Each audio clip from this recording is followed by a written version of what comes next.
Bonjour à tous.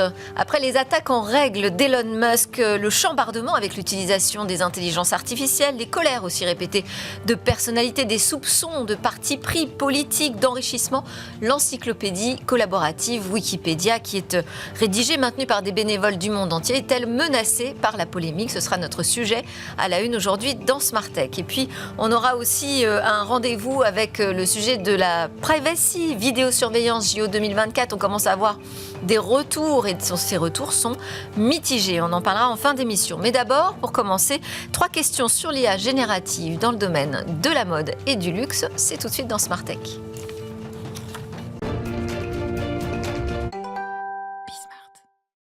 Bonjour Frédéric Rose. Bonjour. Bienvenue dans Smart Tech. Vous êtes le fondateur et le CEO de Imki, qui est une start-up, alors je mets des guillemets, d'intelligence artificielle créative augmentée. Kesako. Alors maintenant, on a été créé il y a 4 ans à l'émergence des IA génératives d'images. C'est ça notre spécialité. Et on modifie les IA génératives que vous pouvez trouver de manière un peu immédiate comme Midjourney, Stable Diffusion, etc. en les spécialisant sur des métiers de dessin très spécifiques. Donc en fait, ces IA génératives, nous, dans les entreprises, on les fait devenir stylistes, modélistes et sur d'autres métiers, architectes, designers. Donc vous n'augmentez pas les utilisateurs de l'IA, vous augmentez les IA. Exactement. Okay. On améliore et on spécifie le métier du dessin dans les IA génératives et surtout avec des données qui proviennent de l'entreprise. Donc des fois, c'est des métiers, des savoir-faire qui sont dans l'entreprise. On récupère leurs données et on leur fait des IA spécifiques à leur métier. Alors, moi, je vous ai invité pour essayer de comprendre en quoi l'IA peut aider aujourd'hui le secteur de la mode et du luxe. De quoi a besoin cette industrie? Alors, aujourd'hui, on voit la partie émergée de l'iceberg. Et il y a la partie immergée qui est beaucoup plus importante. Et en fait, c'est la prospective des IA génératives dans les années à venir. Les sujets que nous, on traite aujourd'hui, qui vont émerger dans les années à venir, ce sont des sujets de mise en production. Donc en fait, l'IA générative, au-delà de l'aspect créatif, qu'elle augmente et qu'elle accélère, elle va intégrer les processus de fabrication et donc elle va permettre de créer plus vite les produits et de les mettre sur le marché. L'enjeu, c'est d'éviter le surstock. L'enjeu, c'est de faire en sorte que l'objet arrive en boutique et soit plus proche de l'acte d'achat. Et donc, s'il est plus proche de l'acte d'achat, on va éviter le fait qu'il soit invendu et donc qu'il crée des stocks. Il est là l'enjeu futur des IA génératives. Et c'est une question que se pose aussi l'industrie du luxe, parce que là, quand on entend ça, on pense plutôt à l'industrie du prêt-à-porter, sur l'optimisation justement des stocks.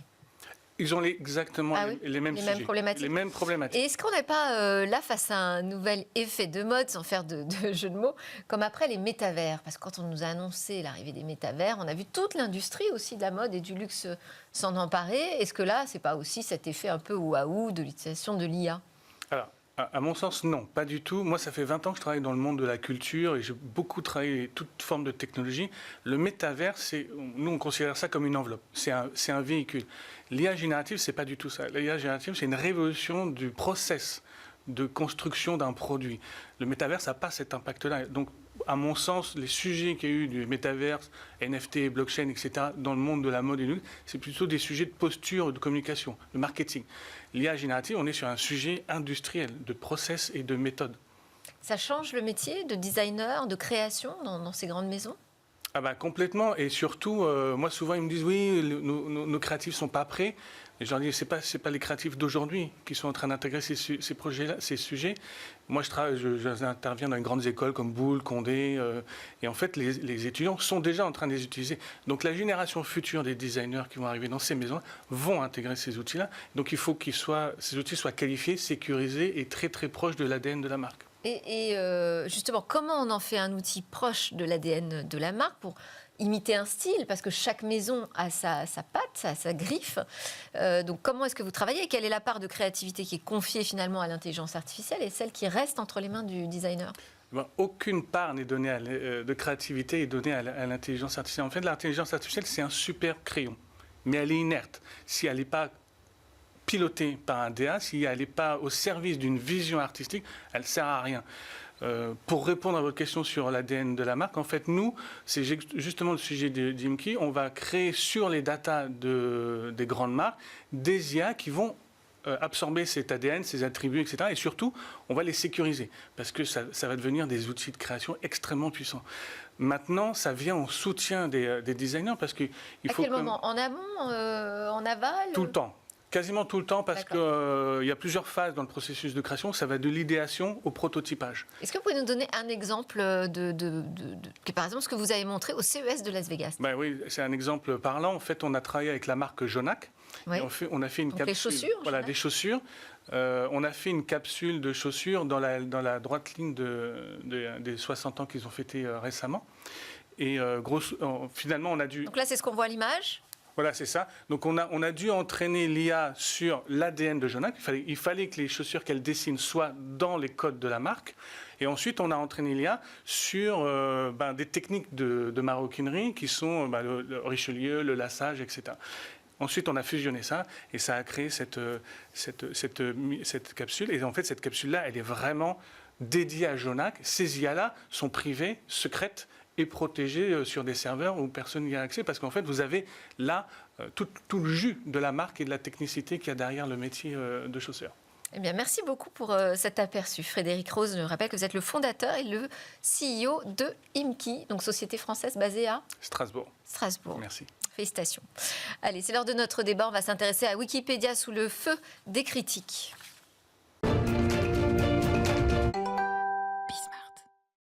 Attaque en règle d'Elon Musk, chambardement avec l'intelligence artificielle et les colères de personnalités à propos de leurs propres fiches, soupçons d'influence.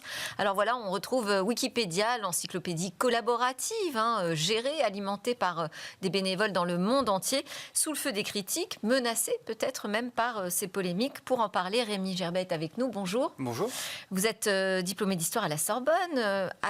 Vous avez rejoint Wikimedia France en 2015. Wikimedia, c'est la fondation, l'association donc française, dont vous avez été nommé directeur en 2022.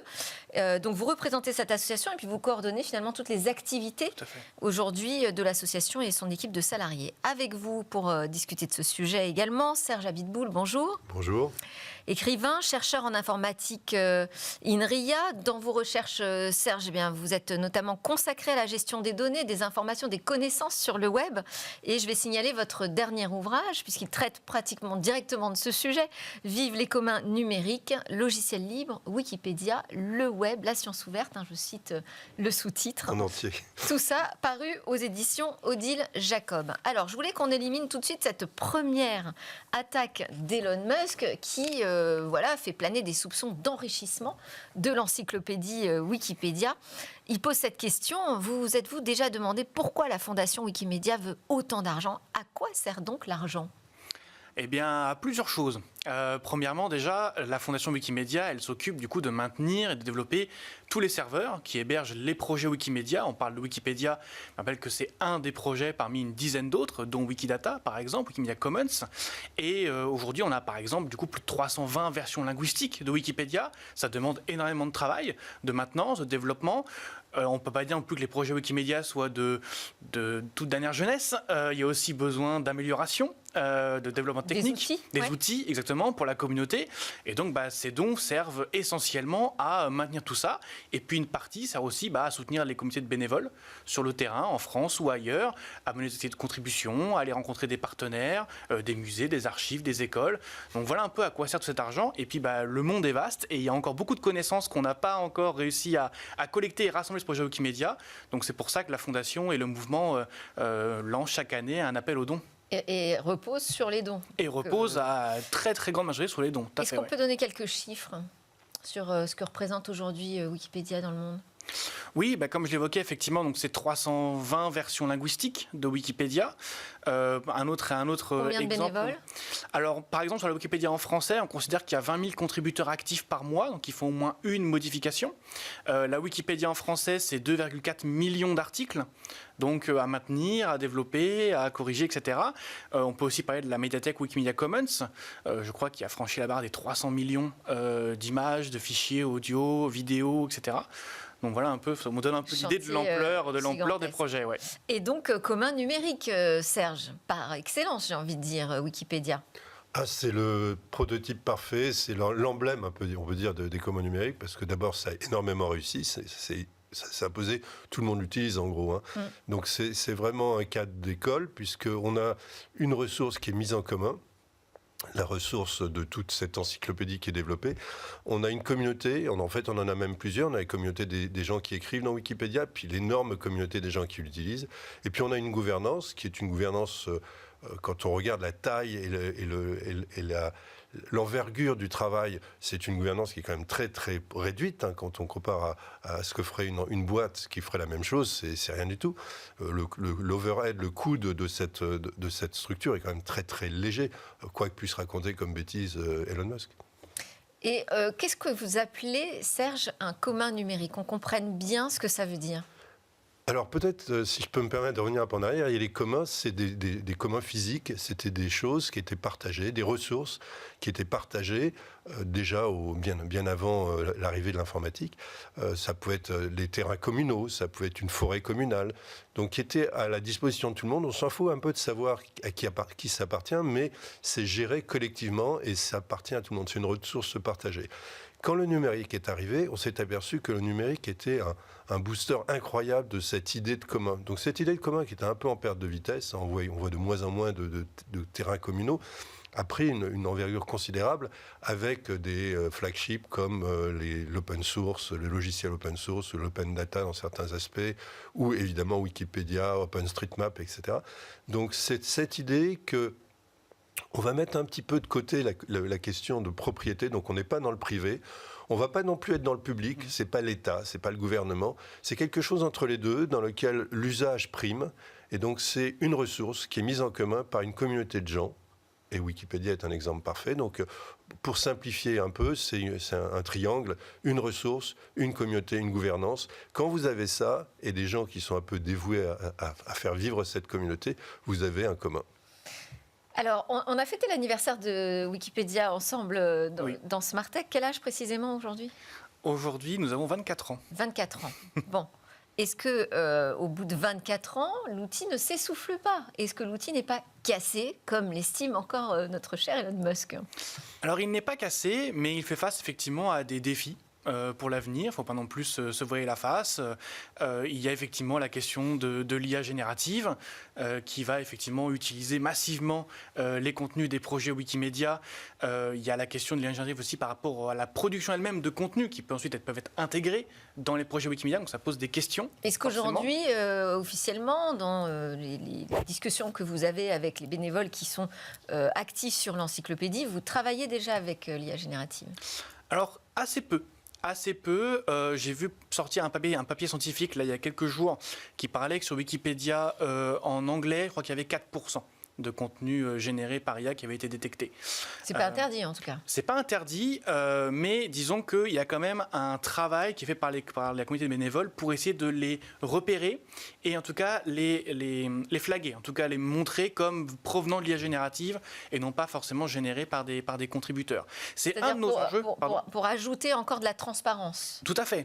C'est vraiment la philosophie du projet, effectivement. Oui. Informer le lecteur que certains contenus peuvent être générés par IA et clairement les montrer comme tels. Un autre enjeu, effectivement, c'est la question des ingérences. Ingérences ou tentatives d'influence sur l'encyclopédie.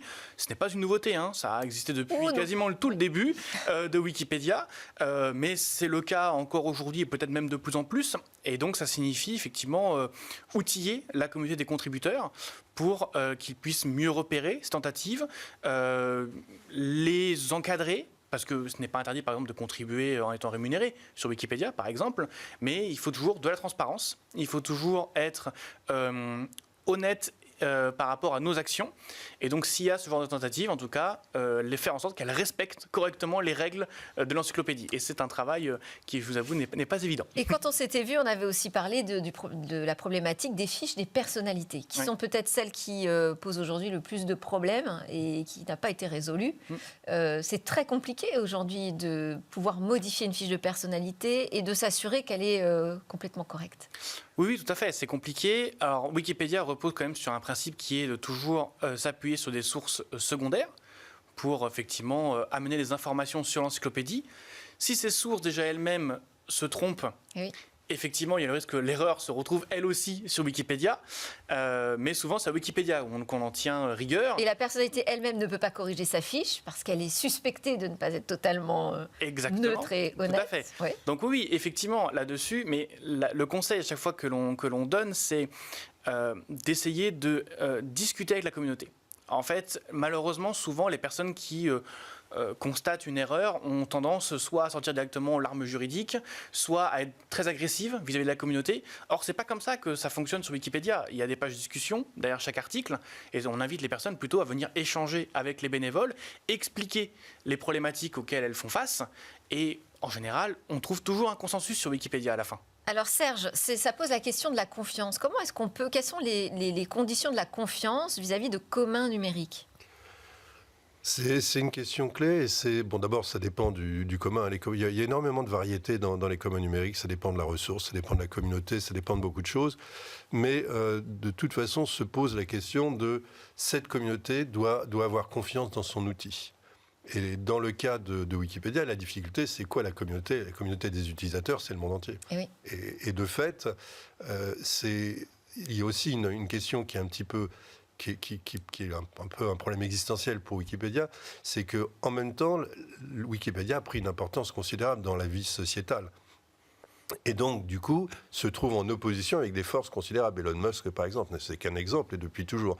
Donc là, il y a une véritable question sur comment la communauté peut arriver à s'en sortir. Et j'aurais tendance à dire, c'est de l'énergie et de la bonne volonté des gens de base, des gens qui sont des contributeurs Wikipédia. Personne d'autre. Personne ne va faire le boulot. Parce qu'encore une fois, Wikipédia ne peut pas demander de l'aide à qui que ce soit. Donc la question, c'est il faut des contributeurs motivés, il faut des contributeurs qui ont envie de se battre. Alors c'est normal du coup qu'il y ait des tensions. Hein. Moi je trouve ça, enfin les gens s'inquiètent, mais c'est normal. On parle de sujets importants, on parle de sujets qui ont beaucoup d'effets, qu'il y ait des engueulades et qu'il y ait des frictions. S'il n'y en avait pas, ça ne serait pas très sain. Donc tout ça est très normal. Par contre, c'est vrai qu'il y a à plus long terme des inquiétudes, notamment à cause des IA génératives, parce qu'il y a ce qu'on peut appeler une violation de tous ces communs, et pas que Wikipédia, là ça devient plus général, par des forces privées, des forces étatiques aussi, mais en particulier des forces privées qui essaient de retirer qui retirent de la richesse de Wikipédia, mais qui ne contribuent pas suffisamment à cet objet-là, ou au commun de manière générale. Et là, je pense que c'est véritablement une question de société. Il faut que notre société sache rétribuer de façon raisonnable, légale, ces communs. Quand une boîte, je vais prendre qu'un exemple, on pourrait en prendre 10, et je n'ai pas rien sur cet exemple en particulier, quand Google Search utilise Wikipédia de façon massive et puis donne une obole de quelques millions d'euros, c'est pas raisonnable. D'accord ? Elle en tire une richesse considérable. Quand vous regardez les questions que vous posez au moteur de recherche, Wikipédia apparaît très souvent dans la première page. Et très souvent, le moteur est entraîné. Les ontologies de Google sont entraînées. Donc tout ça, ça devrait demander à ce que ce soit rétribué. Pareil pour l'open source. Et si on ne fait pas attention à ça, on met à risque cette ressource. Là où peut-être ça a dû vous inquiéter, c'est quand on a entendu le cofondateur de Wikipédia, Larry Sanger, qui a dit moi finalement je n'ai plus confiance parce que les batailles idéologiques qui étaient salutaires ont été abandonnées. Vous constatez ça ? Non, c'est pas ce que je constate. Je constate surtout que Larry Sanger en fait, a pris ses distances avec Wikipédia quasiment dès le début du projet, puisque lui n'était pas forcément un admirateur de l'idée justement de laisser n'importe qui contribuer sur Wikipédia. Lui, il voyait vraiment ça comme plutôt une encyclopédie quand même classique, même si c'est lui qui a eu l'idée du wiki. Mais en réalité, il a été hostile à cette idée. Et donc, en fait, à partir de ce moment-là, il y a eu effectivement une divergence d'opinion très forte avec l'autre cofondateur, du coup, Jimmy Wales. Est-ce que vous constatez pas l'inverse, justement, puisque Wikipédia est accusé de wokisme, de gauchisme, finalement, l'inverse avec un renforcement des dissensions au sein de la communauté des contributeurs ? Comme le disait très bien Serge à côté de moi, le fait qu'il y ait des conflits au sein de la communauté, quelque part, c'est plutôt normal. Et la communauté est le reflet de notre société. Donc toutes les tensions qui traversent la société aujourd'hui se retrouvent sur l'encyclopédie entre les contributeurs. À la différence peut-être de la société en général, c'est que pour contribuer, on s'appuie toujours quand même sur des règles communes. Les principes fondateurs notamment. La neutralité de point de vue. Qui fait partie vraiment des éléments au cœur de l'encyclopédie. La neutralité, c'est-à-dire s'appuyer sur des faits. S'appuyer sur des faits et surtout représenter à juste proportion les différents points de vue qui s'expriment sur un sujet. Et ça fait partie vraiment de ce qui est au cœur de l'encyclopédie. Et donc même s'il y a des tensions qui s'affirment par moments sur certains sujets, notamment le sujet d'actualité, effectivement, l'enjeu sera toujours de se référer à ces principes-là pour bâtir du coup des articles respectant ces règles. Après, oui, tous les articles ne sont pas parfaits, on le sait très bien, l'encyclopédie est en constante évolution, constante construction. Lorsque l'article n'est pas parfait ou est sujet à des tensions très fortes, en général, vous allez du coup avoir ces bandeaux qui vont informer le lecteur que l'article fait l'objet d'une carte d'édition, on appelle ça, etc. Transparence, ouais. Transparence toujours là-dessus. Ouais. Et puis, des fois, il faut juste, la décision, c'est de geler un article, par exemple, pendant quelques temps. Le temps que les tensions s'apaisent, et puis ensuite reprendre le travail plus tard. Et c'est le rôle également de Wikimedia France là-dessus, d'outiller la communauté en gestion de conflits, par exemple. Ça fait des formations que l'on fait aux contributeurs pour modérer des conflits en ligne, faire de la médiation justement sur des sujets. Ça, c'est typiquement ce que Wikimedia France essaie de faire avec la communauté. Est-ce que, moi j'ai mis un point d'interrogation sur le titre, sur la menace, et Serge a évoqué les inquiétudes pour le futur. Est-ce que vous êtes inquiet, vous ? Est-ce que vous sentez l'encyclopédie menacée ? J'ai quelques inquiétudes, effectivement. J'ai quelques inquiétudes parce que le monde actuel, effectivement, est plus hostile aux projets collaboratifs, aux projets au commun numérique, etc. Je constate effectivement, notamment du côté des États-Unis, j'entends des fondations qui affirment clairement qu'elles vont traquer les contributeurs de Wikipédia pour les exposer. Donc j'entends toutes ces menaces-là. Donc oui, je suis inquiet, mais je demeure confiant dans la résilience de notre projet, notre communauté, pour continuer à mener à bien nos missions. Bon, c'est Alain Aspect qu'on n'a parlé que des attaques, mais il y a quand même tous les soutiens. Le prix Nobel de physique qui dit on a besoin de Wikipédia aujourd'hui, plus que jamais sans doute, face à des gens comme Elon Musk. Oui. Merci beaucoup à tous les deux, ça s'est passé très vite. Rémi Gerbet, directeur exécutif de Wikimedia France, et Serge Abitboul, écrivain, chercheur en informatique, membre honoraire d'INRIA. Merci encore. Merci beaucoup.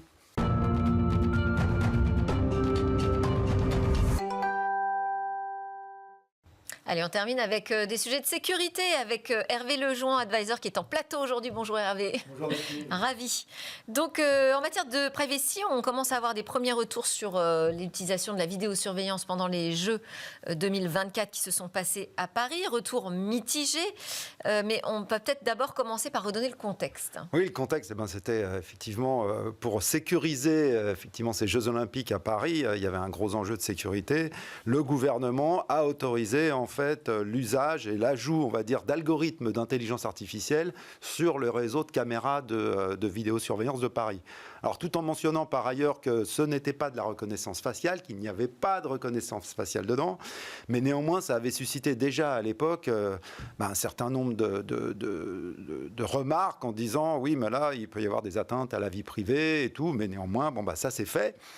Et puis, ils avaient dit initialement que ce serait provisoire, temporaire, jusqu'au moment où le gouvernement, en septembre, je crois, a dit non mais finalement, on va prolonger l'expérience jusqu'en mars 2025 et puis voir la généraliser en attendant les résultats d'un certain comité d'évaluation de cette expérience. C'était d'ailleurs les inquiétudes, c'est que finalement on fait une expérimentation mais que ça se prolonge.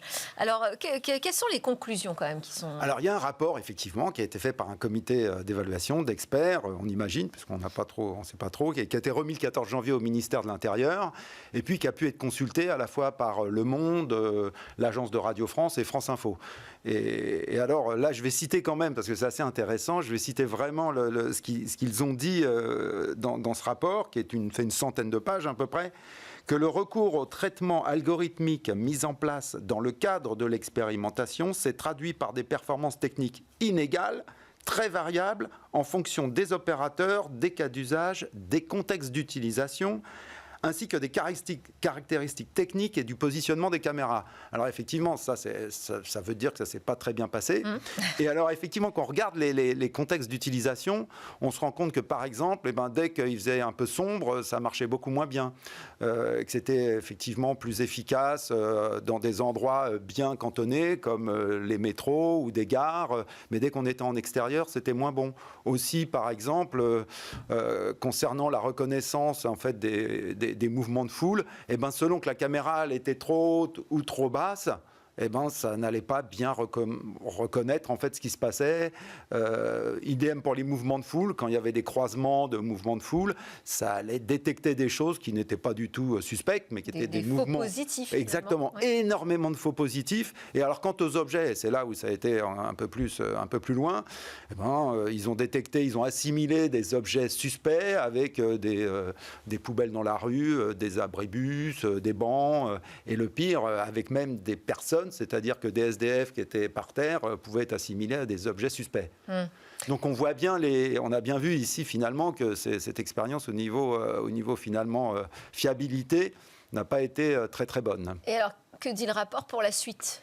Alors le rapport pour la suite, il commence par dire qu'effectivement, il ne saurait en fait être un rapport pour décider finalement de la continuation, de l'abandon ou de la généralisation du traitement. Donc, mais néanmoins, et ils mettent des mais, c'est un peu comme la CNIL, ils disent ah oui, mais alors il faut faire très attention au respect de la vie privée, au respect des principes effectivement d'accès à l'information pour les individus. Alors vous imaginez les caméras, je ne sais pas où ils vont mettre des panneaux dans les rues pour dire voilà ce qui se passe. Et voilà. Donc en gros, bien sûr, ils remettent sur papier en fait ce que la législation demande, mais au final en disant que la décision reviendra aux politiques.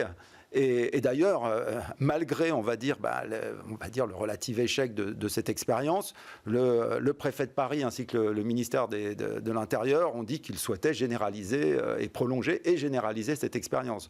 Donc ça pose beaucoup de questions. Il y a déjà des associations de droit à la liberté qui ont dit écoutez, non, nous, on n'est pas d'accord.